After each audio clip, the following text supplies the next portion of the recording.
I'm here with Peter Beinart, who's a professor of journalism as well as a columnist and a blogger. Peter, many say that Israel has an image problem. Do you agree with that? And if so, how can that be rectified? I think there are many very positive things that people around the world identify with Israel. Certainly its entrepreneurship, the fact that it has a culture of open debate, the vibrant free press and independent judiciary. I do think that it challenges Israel's democratic image, that Israel controls a territory in the West Bank where it does not give the right of citizenship and the vote to the vast majority of the population, the Palestinians.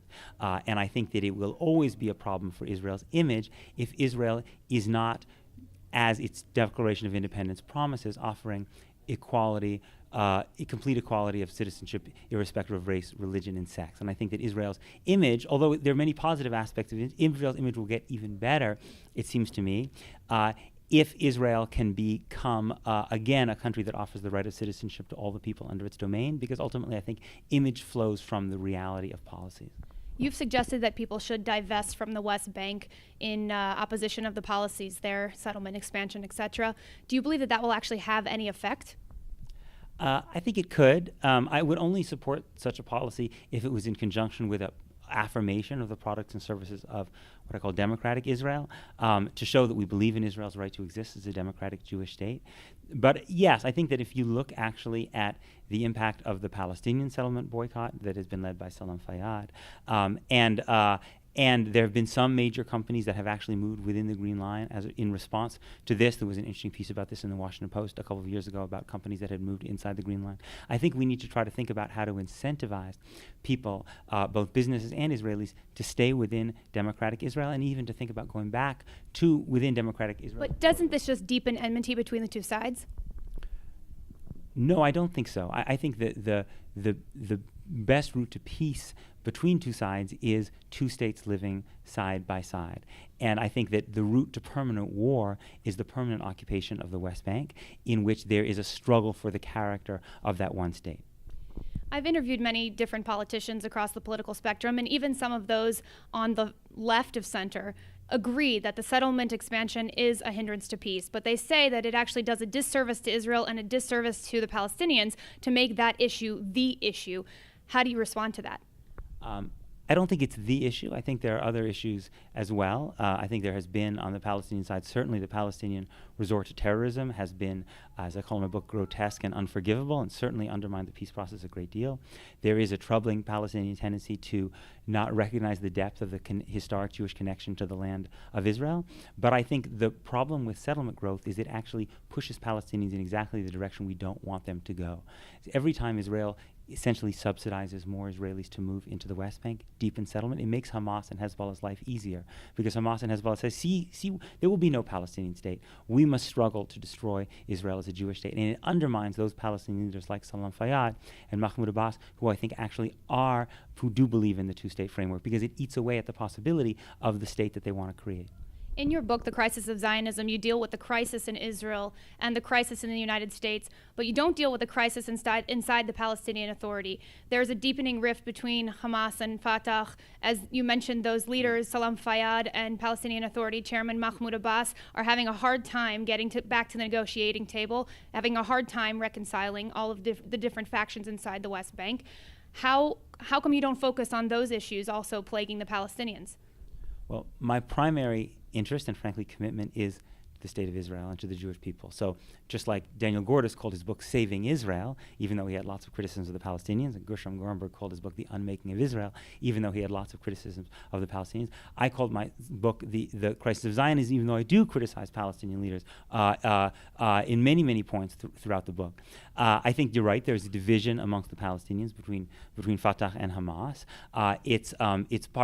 There's a very genuine division, deep hostility between the two. It's also been exacerbated by the opposition of both the Israeli and the American governments to a national unity government, to the idea of Palestinian reconciliation, which I think most Palestinians actually want.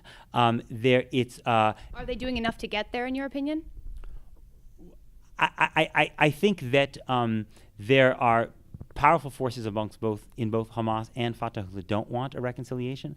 But I think if we also have to decide, Israel has to decide, and the American Jewish community, the American government has to decide whether we support Palestinian reconciliation, because the position of the governments of Israel and the United States has been no Palestinian reconciliation until Hamas meets three conditions, one of which is the acceptance of past peace agreements, which I think should not be a condition for Palestinian reconciliation. I think the better route would be a Palestinian unity government in which you can have Hamas. Why then should Israel accept all of the conditions of previous agreements? If the Palestinians aren't held to the same standards as Israelis, then why should Israel hasn't? I mean, Israel hasn't. Shlomo Ben Ami has said that every Israeli government that came to power during Oslo tried to renegotiate the deals made by the past Israeli government. The Israeli government, according to many, to at least certainly some interpretations, has not been has not fulfilled its obligations under the roadmap, right, which called for a dismantling of illegal outposts and a settlement freeze. So the truth is that both sides have violated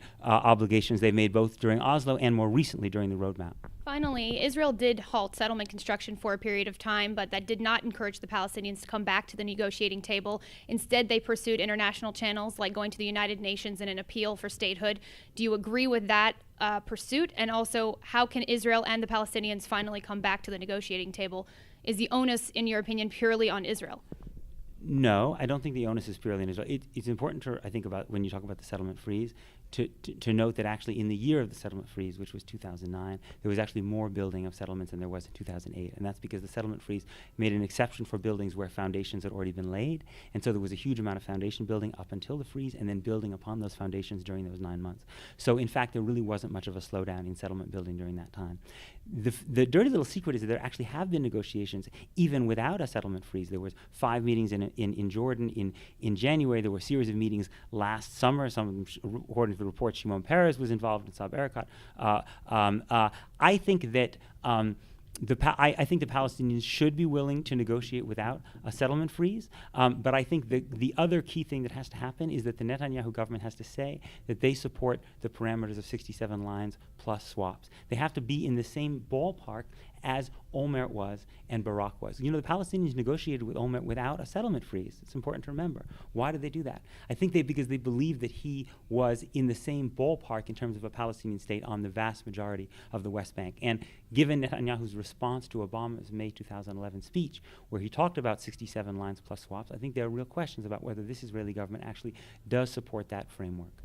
The president, Shimon Peres, who initiated this conference, is an eternal optimist about peace. Do you share his optimism that peace may be achievable within the near future? I don't know. But I do fear that we could reach the day in decades and perhaps even in years in which a two-state solution becomes impossible. And I think if a two-state solution becomes impossible, not that a two-state solution is a panacea, there will still be problems and still be risks, but I think the alternative, which is essentially trying to figure out the nature of one state in which Israel cannot be both Jewish and democratic, I think will be more of a threat to peace. Thank you so much, Peter Beinart. Appreciate your time. Take care. Sure.